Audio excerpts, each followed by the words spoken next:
특정 사무실은 오로지 이 목적으로 사건을 수임한대요.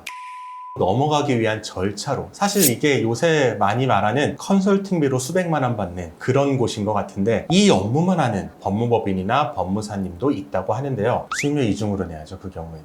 근데 아까 말씀드렸듯이 개인회생 폐지를 인가 전에 받으면은 내가 목돈을 가질 수가 있게 되잖아요.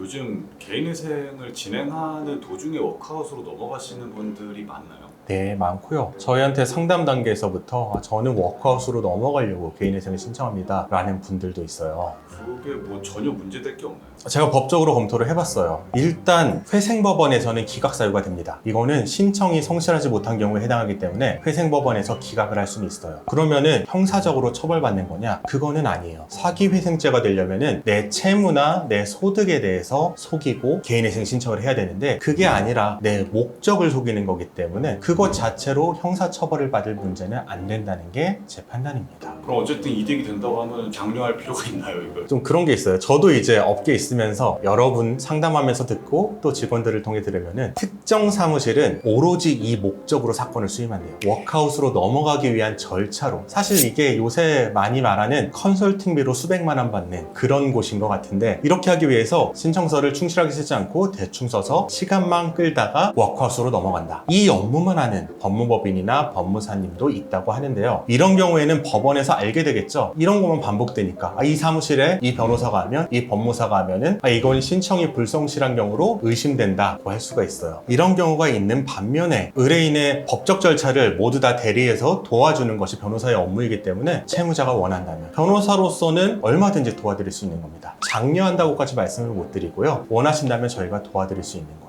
그러면은 어떤 사람들이 이게 필요한지, 그것부터 해서 어떻게 해야 되는지에 대해서 제가 쭉 말씀을 드릴게요. 첫 번째로 어떤 사람이 필요하냐면, 쉽게 말해 개인회생을 했을 때 변제율이 한 85% 이상 나오는 사람들, 이런 사람들은 워크아웃으로 갈아타는 것을 고려할 만해요. 왜냐하면 이 워크아웃이라는 것은 탕감률이 잘 안 나오는 이유는 기간이 8년으로 원칙적으로 길기 때문이에요. 내가 가용소득을 가지고 8년의 기간 동안 갚았을 때 대부분의 경우에는 원금을 다 갚을 수 있게 되거든요. 그래서 워크아웃은 원금을 탕감을 거의 못 받는데, 반대로 개인회생을 하더라도 원금 탕감을 거의 못 받는 사람은 차라리 긴 시간 동안 변제하는 게 나을 수도 있어요. 이런 사람들은 워크아웃을 충분히 고려할 만하죠. 두 번째로는 이런 질문이 있을 수가 있어요. 그러면 처음부터 워크아웃으로 가면 되지 왜 갈아타느냐? 왜 굳이 개인회생 수임료까지 내가면서 개인회생을 거쳐서 가느냐? 왜냐하면 워크아웃에서 탕감을 조금이라도 받으려면 90일, 그러니까 3개월 연체를 해야 되고요. 그리고 더 많이 탕감을 받으려면은 상각채권으로 인정을 받아야 돼요. 상각채권으로 바뀌려면 최소 6개월에서 10개월이 걸리는데, 그 기간 동안 독촉을 견딜 수 있는 방법으로 개인회생 제도를 이용하는 거죠. 그러면 세 번째로 어떻게 갈아타는가? 이것도 큰 문제예요. 아무 때나 갈아탄다고 되는 게 아니에요. 먼저 번에 말씀드렸듯이 상각채권으로 만들려면은 최소 6개월에서 10개월은 기간을 끌어야 되고요. 또 너무 늦게 돼서도 안 돼요. 이게 무슨 말이냐면은, 개인회생을 개시 결정을 받고 채권자 집회를 거쳐서 인가 결정까지 받은 경우에는 내가 개인회생 절차에서 납부한 변제금을 전혀 돌려받지를 못해요. 내가 낸 게 500만 원이면 500만 원, 1000만 원이면 1000만 원을 다 손해보고 워크아웃으로 진행하는 거예요. 하지만 내가 개인회생을 하면서 인가 결정을 받기 전에 폐지를 받는다면은 내가 납부한 변제금이 500만 원이든 1000만 원이든 다 돌려받을 수가 있는 거죠. 그러면은 폐지를 받기 전에 내가 워크아웃을 신청하면 되는 게 아니냐라고 생각을 할 수도 있는데, 폐지되기 전에는 신용회복위원회에서 워크아웃 신청을 안 받아줘요. 그러니까 그 시기도 굉장히 중요합니다. 그런데 꼭 유념해야 할 점이 있어요. 제가 말씀드렸듯이 이 제도는 85% 이상 변제해야 되는 사람들에게 권하는 거고요. 그 이유가 뭐냐면은, 이렇게 개인회생 절차를 거쳐서 워크아웃으로 갔다고 하더라도, 상각채권으로 만들었다고 하더라도 탕감을 거의 못 받는 경우가 발생을 해요. 그거는 정말 운이고, 신용회복위원회가 내부적으로 만들고 언제든지 수정할 수 있는 내부 규정에 따른 것이기 때문에 이러한 위험은 가지고 있다는 것을 아시고 워크아웃으로 갈아타셔야 된다, 이 말씀을 꼭 드리고 싶습니다. 근데 굳이 이렇게까지 해야 될 이유가 있나요? 얘기 들었을 때 뭐 엄청난 장점이 있어 보이거나 그러진 않는데, 그냥 개인회생 하면 되지 않을까요?